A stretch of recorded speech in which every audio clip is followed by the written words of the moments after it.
तो आंकड़े कहते हैं कि जो पॉर्न साइट्स हैं वो भारत में चौथी सबसे ज्यादा सर्च की जाने वाली वेबसाइट। ईश्वर का रूप होती है बच्ची, वो सब कुछ खत्म हो गया। आज 3 साल 4 साल के बच्चे भी सुरक्षित नहीं है।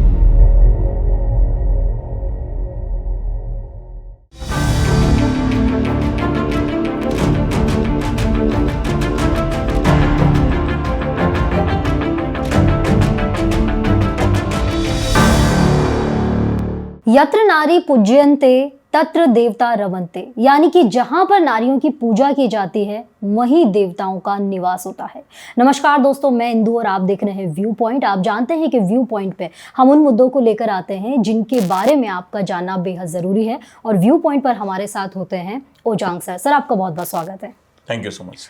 सर, मैंने क्यों इस श्लोक के साथ जो है अपने व्यू पॉइंट की शुरुआत आज की है। हमारा देश सर हमेशा से जाना जाता है जहाँ पे नारियों की पूजा होती है और नारियों का बहुत सम्मान किया जाता है, इसमें कोई दो राहे नहीं है। लेकिन सर, पिछले कुछ समय से हम देख रहे हैं कि नारियों के प्रति, महिलाओं के प्रति जो आपराधिक गतिविधियां हैं वो हमारे देश में बढ़ती जा रही हैं। अभी हम अंकिता मर्डर केस की अगर हम बात करें या हम श्रद्धा मर्डर केस की हम बात करें, निर्भया, कुछ सालों पहले हम निर्भया केस की हम बात करें, ऐसे अनगिनत केस होंगे देश में जो कि दिखाते हैं कि महिलाएं कितनी भी सजग हो रही है, आज कितनी भी एम्पावर हो रही हैं, पढ़ी लिखी हो रही हैं, लेकिन अपराधों का जो ये ग्राफ है ये घटने के बजाय बढ़ क्यों रहा है? क्या कारण है इसके पीछे? बहुत ही संवेदनशील और बहुत ही जटिल टॉपिक आपने हाथ में ले लिया है। और आपके जो बात का जवाब है वो आपके उस शुरुआत में ही है जब आपने संस्कृत के सूत्र की बात की कि जिस जगह पर नारी की पूजा होती है वहीं पर देवताओं का निवास होता है। एक्चुअली में इस बात को हम कहते तो हैं, समझते नहीं हैं। किसी देश में नारी की पूजा होती है, आप किस चीज़ की पूजा करते हैं? जिस चीज़ में आपकी श्रद्धा हो, आपका विश्वास हो, आपकी आस्था हो, जिसमें अटूट विश्वास एक रूप में बैठा। मतलब वो कोई कहे कि ईश्वर है, ईश्वर नहीं है, प्रमाणित करो, बोले नहीं, मुझे इससे मतलब नहीं है, मेरी अगाध श्रद्धा है उसके साथ, मेरी आस्था है। तो देश की जो आपने ये बात की, जो संस्कृति होती है वो संस्कृति ऐसी थी जहां हम अपनी नारी को एक ऐसे पवित्र आस्था के रूप में देखते थे, जहां देवी के रूप में देखते थे, जहां पर उनके मात्र रहने से वो स्वर्ग तुल्य हो जाता है, क्योंकि देवता स्वर्ग में रहते हैं। तो यानी कि जिस धरा पर नारी है, जिस धरा पर नारी के पदचिन्ह है, वो धरती स्वर्ग के समान है। ये अगाध श्रद्धा के रूप में हमारे सामने आया। ये बताता है किसी भी राष्ट्र की कल्चरल, जो उसकी जो सांस्कृतिक धरोहर, उसके बारे में। कोई भी राष्ट्र जो होता है वो इस पूरे समय की आंधी चलती रहती है। हम जो समय काल से गुजर रहे हैं वो आंधी चलती रहती है। और आंधी में किसी पेड़ को खड़ा रखने के लिए बड़े इंपॉर्टेंट उसकी जड़ें कितनी मजबूत हैं।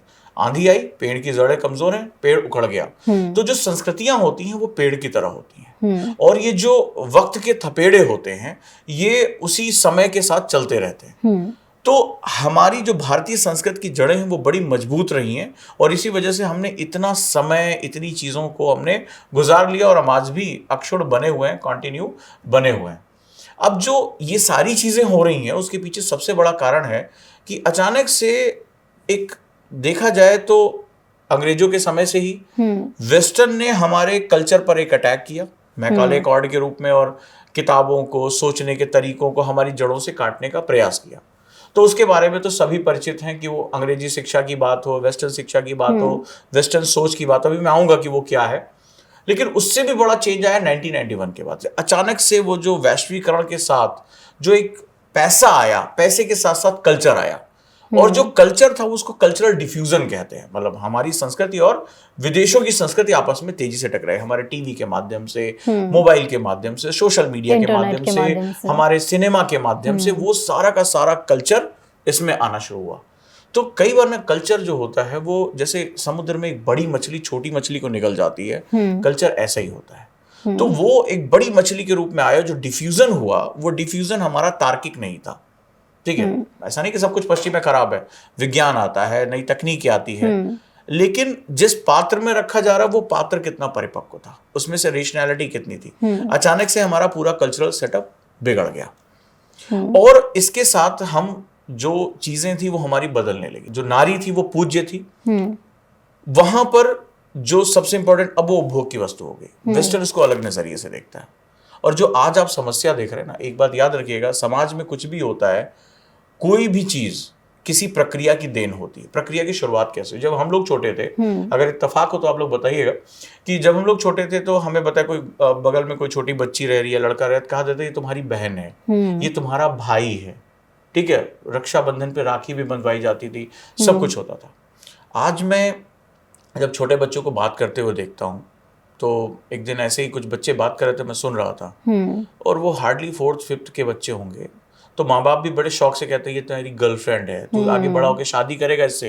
यानी शुरुआत से बता दिया कि इनके रिलेशनशिप अब पवित्र नहीं होंगे, दैहिक होंगे, ठीक है। बच्चे क्या बात कर रहे हैं कि शर्मा शर्मा की बात कर रहे हैं कि वो तेरी क्रश है क्या, तो वो तेरी क्रश है क्या। हम जब छोटे थे, क्रश का मतलब होता है किसी चीज को तोड़ देना, ठीक है। अभी क्रश कुछ नया हो गया है, तो वो तेरी क्रश है। वो 4th 5वीं का बच्चा शर्मा करे, नहीं वो नहीं है, वो दूसरी वाली मेरी क्रश है, ठीक है। मैं उसको तो कब का भुला चुका हूँ। ये मैं बात कर रहा हूँ 4th 5वीं, मेरा दिमाग घूम गया कि क्या बात हो रही है। ये 4th 5वीं के बच्चे ऐसी बातें कर रहे हैं। बट ये चीजें हमारे सामने आ चुकी और हम माँ बाप इस पर ठहाके लगाते हैं कि ठीक है वो देखो उसको लाइक कर रही है, उसको लाइक कर। छोटे छोटे बच्चों में बात करें, अब आप अंदाजा लगाओ कि उसके दिमाग में हमने क्या भर दिया कि ये जो मेरे पड़ोस में रहने वाली लड़की है, ये मेरे साथ इसके जो है वो रिलेशन अलग होंगे। ये बुरे लगने वाली बात है, लेकिन ऐसा ही है। और इस तरह से कई परिवारों में हमारे आसपास चल रहा है। पहले जब वो बहन थी तो हम उसको जिम्मेदारी के रूप में लेते थे, एक सुरक्षा का भाव होता था। हमें बताया जाता था कि रक्षाबंधन क्या होता है और बहन भाई का रिलेशनशिप क्या होता है, क्यों बांधा जाता है। आज तो कई बच्चों को ये पता ही नहीं होगा कि रक्षाबंधन मनाया क्यों जाता है। आज वो कैडबरी के गिफ्ट तक सिमट गया है।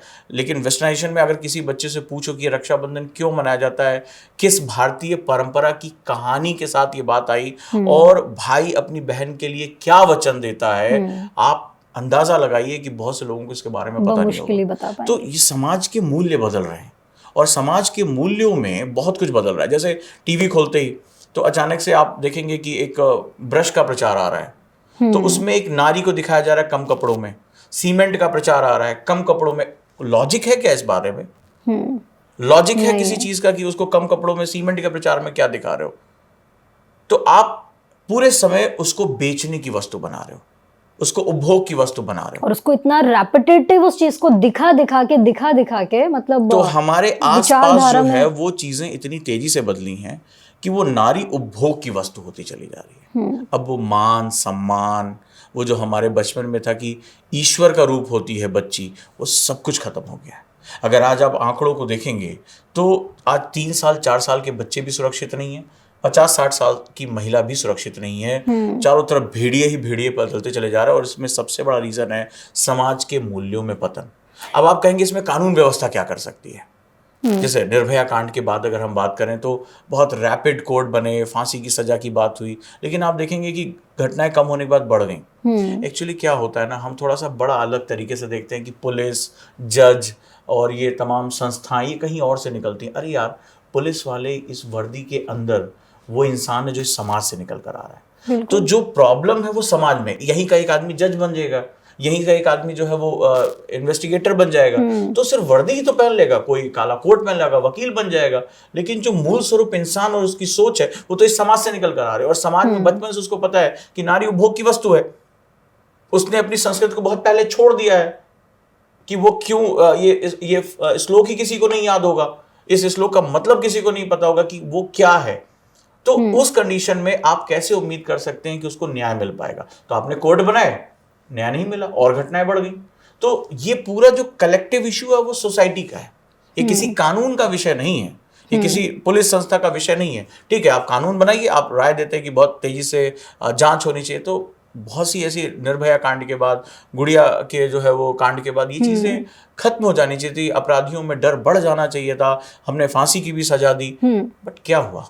ये घटनाएं बढ़ती चली गई। लेकिन सर, जैसा कि हम लोग जानते हैं भारतवासी कि हमारी भारतीय संस्कृति की जड़ें बहुत ही मजबूत रही, लेकिन कैसे वेस्टर्नाइजेशन के एक झोंके से हम लोग अपनी जड़ों से उखड़ गए या उनको भूल गए, या ये मानसिकता हमारे अंदर इतना जल्दी आ जाना कैसे स्वाभाविक था? देखो, ये समाज पे जो अटैक होता है ना, वो कई तरह से होता है। समाज एक गतिशील अवधारणा है, एक डायनेमिक कॉन्सेप्ट होता है। और एक छोटा सा एग्जांपल देता हूँ, आप जाके चेक करें गूगल पे, तो आंकड़े कहते हैं कि जो पॉर्न साइट्स हैं वो भारत में चौथी सबसे ज्यादा सर्च की जाने वाली वेबसाइट्स हैं, चौथी। और उसमें जब आप एज ग्रुप के आंकड़े, ये रिपोर्ट की बात कर रहा हूँ, वो जो एज ग्रुप के आंकड़े वो 12 साल से लेकर 24-26 साल तक के लोगों के बीच में। अब अंदाजा लगाइए कि पहले ज्वाइंट फैमिलीज हुआ करती थी, हम घर से निकलते थे, आते जाते थे, चाचा ताऊ सबकी निगरानी में रहते थे। आज फैमिलीज टूट गई हैं। आज शहरों में माँ बाप दोनों वर्किंग है, बच्चे क्या कर रहे हैं किसी को कुछ नहीं पता। समाज आज उन बदलते मूल्यों पे बात नहीं कर रहा। अभी भी हमारे यहाँ ऑनर किलिंग हो रही है। अभी आपने देखा कि क्या घटना हुई, उस 22 साल की बच्ची को ऑनर किलिंग में गोली मार दी, उसके पिता नहीं मार दी, और तेजाब किसी ने फेंक दिया। तमाम तरह के अपरिपक्व मन जैसा दिखा रहा है, भीड़ की तरह दिखा रहा है। एक तरफ तो ये घटना हो रही कि समाज अभी भी ऑनर किलिंग कर रहा है, समाज अभी भी जो है हत्याएं कर रहा है, समाज अभी भी जो है वो स्ट्रगल कर रहा है। और एक तरफ आपने छोटे छोटे बच्चों के हाथ में स्मार्टफोन देकर पोर्नोग्राफी पहुंचा दी है। अब आप सोचिए कि कैसी भयानक स्थिति है कि जो मन है उसको ये तैयार नहीं कि इस चीज को समझा कैसे जाए, लेकिन बस उसकी बॉडी में हार्मोनल चेंज हो रहे हैं, लेकिन उससे कोई बात करने वाला नहीं, क्योंकि भारत में अभी भी यौन शिक्षा जो सेक्स एजुकेशन है उस पर अगर बात कर लो, हाय तौबा, कोई स्कूल करके दिखा दे, है, बात ही नहीं की जाती है खुलकर। उसके खिलाफ जो है कल को रैलियां निकल आएंगी, उसकी ऐसी तैसी हो जाएगी, कोई बात ही नहीं करके दे सकता। उसको पता नहीं संस्कृत का ही यूज किया जाएगा कि भारतीय संस्कृत पे प्रहार हो रहा है। जो लोग ये बात कह रहे हैं उनको भारतीय संस्कृत की नहीं पता कि हमारे यहाँ वात्स्यायन भी हुए हैं, हमारे यहाँ खजुराहो के टेम्पल भी हैं जो मानव के हर चीज को वो समझते थे। तो बड़ा अजीबोगरीब ये जो विरोधाभास है ना इस समय, जो हम जिस दौर से गुजर रहे हैं, इसको सांस्कृतिक विरोधाभास कहते हैं, इसको कल्चरल पैराडॉक्स कहते हैं। इसमें विरोधी तत्व एक साथ मौजूद है और समझ में नहीं आ रहा कि इधर जाए या इधर जाए। तो आज कोई डिनाई नहीं कर रहा है कि आज जितनी भी पोर्नोग्राफिक साइट्स हैं वो उनका सर्वर फॉरेन में है, आईपी एड्रेस फॉरेन में बैठा हुआ, आप उनको कंट्रोल नहीं कर पा रहे। आप एक को बैन करते हैं, वो दूसरा सर्वर लेकर चले आते हैं। हर किसी के पास आज स्मार्टफोन हो चुके हैं, तो और डाटा बहुत आसानी से उपलब्ध है। तो अभी आपने देखा एक रिपोर्ट में कि जो रेलवे का फ्री वाईफाई है उसी का उपयोग करके वहां पे लोग पॉर्न देखते हुए पकड़े गए। संसद में, भारत की संसद में, भारत के तमाम विधानसभाओं में लोग पकड़े गए। तो ये बहुत कॉमन चीज होती चली जा रही है। अब अच्छा, समाज इस पर बात करने को तैयार नहीं है, माँ बाप इस पर बात करने को तैयार नहीं है। बड़ी खाई क्रिएट ये जो विरोधाभास है, यही हमारी समस्याओं की जड़ है। अब वो जो मन तैयार हो रहा है, जो अभी 14-15 साल का है, जिसमें उत्साह बहुत ज्यादा है, वो अभी गलत सही का अंतर नहीं कर पा रहा है, वो बस उसे कंज्यूम कर रहा है, वो उस फोन के कैप्चर में है, वो उस फोन के वीडियोस उसके कंट्रोल में है। लेकिन जिनको समझाना था, सही रास्ते पे लेकर जाना था कि उम्र है ये गुजर जाएगी, वो बात करने को तैयार नहीं है कि हम ऐसे मुद्दों पे कैसे बात कर सकते हैं। इसको मैं बोलता हूं समाजशास्त्र में पिजन इफेक्ट, कबूतर प्रभाव। तो जब कबूतर क्या होता है, जब बिल्ली उसके पास आती है तो उड़ता नहीं है, वो आंख बंद कर लेता है कि मैं बिल्ली को नहीं देख रहा हूं तो बिल्ली भी मुझे नहीं देखेगी। तो हम वही करते हैं कि मुसीबत हमारे सामने, हाय तौबा हम करेंगे, कैंडल मार्च निकालेंगे, लेकिन जो समस्या की मूल जड़ है वो हमारे परिवार हैं। हमारे परिवारों में अगर ये शुरुआत हो गई, एक लड़के को बताया गया कि तुम कैसे एक नारी की इज्जत करोगे, वो तुम्हारी सिस्टर है, वो बहन किस रूप में है जिससे तुमने राखी बांधी है या बंधवाई है, वो किस, हमारे जो प्राचीन समय में वो शपथ क्या थी भाई की, वो हमें नहीं बताया जाएगा। तो फिर परिवार से समाज, समाज से राष्ट्र बनता है। समस्या की जड़ बड़ी लंबी है। तो बचपन से जब वो गलत कर रहा है तो हम नारी के ऊपर आरोप लगा देते हैं, वो देखो लड़की गलत थी, रात में क्यों निकली, कपड़े क्यों उसने पहने, बड़े बड़े विद्वान इस पे बातें करते हैं। लेकिन जो तुम्हारे घर का चिराग है, जो किसी दूसरे घर का चिराग बुझा के बैठा है, तुमने उसकी सफाई का काम नहीं किया, तुमने उसको नहीं बोला। क्यों? क्योंकि पैट्रियार्कियल समाज है। तो हमारे यहाँ कहावत होती, घी का लड्डू टेढ़ा ठीक। मतलब लड़का है तो कितना भी वो गलत है वो ठीक है, क्योंकि घी का लड्डू है भाई वो, पूरे परिवार। तो एक्चुअली इसमें कई थ्योरीज हैं, वेस्टर्न थ्योरी है, पैट्रियार्कियल थ्योरी है। समाज इस समय बहुत भटका हुआ है, डिजिटल चीजें आपके हाथ में है, समाज बात करने को तैयार नहीं है, समझ नहीं है उस हिसाब से। इस समय ना बहुत अंधेरा है इस समय। मतलब इनमें है बहुत सारे लूप होल्स, बहुत सारे कारण है, लेकिन सर शुरुआत तो कहीं ना कहीं से करनी ही होगी। मैंने इस पर बहुत सी चीजें लिखी हैं। कैसे हम इसमें एक पॉइंट रह गया जो बहुत इंपॉर्टेंट, और वो है लैंगिक अनुपात का बदलना। लड़के और लड़कियों की संख्या में जो अंतर है ना, वो इस समस्या के बहुत बड़े जो हिस्सा उसका जिम्मेदार है। अब मैं आता हूं, आपने जो समाधान के बारे में पूछा कि क्या समाधान हो सकता है, इसका समाधान जो होगा वो नारी के पास ही है। देखो, इस संसार में जो सामाजिक थ्योरीज होती हैं उसमें क्रांति एक बड़ी इंपॉर्टेंट सेगमेंट होता है। मैं आपसे यही कहूँगा, ये जितनी दुखद घटनाएं हैं उसकी जितनी भर्त्सना की जाए, जितना उसके खिलाफ कड़े से कड़े कदम उठाए जाएं, वो कम ही है। लेकिन एक बात ध्यान रखना कि जो बदलाव होता है, जब कोई चीज़ उभरती है तो उसको संघर्षों का सामना करना पड़ता है। ये काल नारी के उभरने का काल है। अब जिन्होंने लंबे समय से, चाहे वो पितृसत्ता रही हो, चाहे वो किसी भी रूप में हो, वो आज अपनी सत्ता को तुमसे चैलेंज करता हुआ महसूस कर रहे हैं। ये बात आप समझना। आज आप नारी को जहां भी मौका मिल रहा है, चाहे पढ़ाई लिखाई में टॉप पे, वो हर जगह हर क्षेत्र में साइंस आगे बढ़ में रही टॉप है। पे, इंजीनियरिंग में टॉप पे, हर जगह वो बैठी हुई है। तो जो ताकतवर संस्थाएं हैं ना, वो अब वो समझ चुकी हैं कि जैसे ही अवसरों की बराबरी मिलेगी, नारी उत्थान कर जाएगी।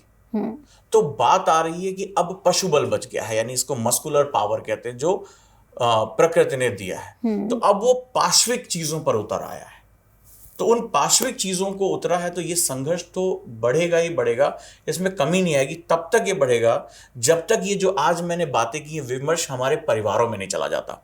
जब तक एक माँ और बाप बैठकर उस लड़की को ये कहने की बजाय कि शाम को 7 बजे तक घर चले आना, उस लड़के से कहना शुरू कर दे कि शाम को 7 बजे बाहर मत जाना, घर के अंदर रहना, एक फलाना को जो है वो सही नजर से बात करना, और अगर वो गलत कर रहा है तो पिता उसको कूट भी दे कायदे से। तब जाकर ये विमर्श जब परिवारों में शुरू हो जाएगा, जब लड़के के कैरेक्टर पे नजर रखी जानी शुरू हो जाएगी, रादर देन की लड़की किससे बात कर रही है, किससे खिलखिलाकर बात कर रही, छत पर क्यों गई, इन बात की बजाय लड़का कहाँ जा रहा है, इस पर निगरानी जब शुरू हो जाएगी, चीजें अपने आप सही होना शुरू हो जाएगी और हमें वापस अपने मूल्यों की तरफ आना होगा। और अब चूंकि एक बहुत बड़ी सच्चाई है कि इस अर्बनाइजेशन के प्रोसेस में हमारे परिवारों का आकार टूट रहा है, और ये होता भी है जब आप इकोनॉमिक एक्टिविटी करते, बहुत गंभीर बात कह रहा हूं, तो समाधान कहां से निकल कर आएगा? क्या कोई कानून करके देख लेगा? आपने करके देख लिया।